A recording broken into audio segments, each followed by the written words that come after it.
السلام علیکم. زه د احمدشاه بابا اوسیدونکی یم د اول بلاک. نن زه 9 بجې او 15 دقیقې د احمدشاه بابا روغتون ته چې د جوزا 28م دی راغلم او دلته یو ډاکټر هم موجود نه و، چونکې چوکیدار موږ ته د داخلېدو اجازه هم نه راکوله چې موږ داخل ته لاړ شو.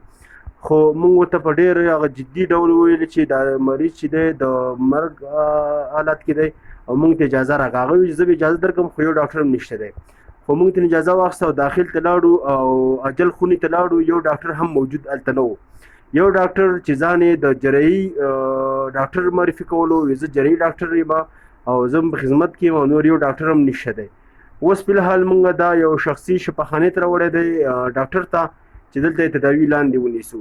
او مریض ډېر بد حالات کې دی او په هلته یو ډاکټر هم موجود نه و او ډېر بې امیدۍ سره موږ بېرته د احمدشاه بابا مین نه راووتو.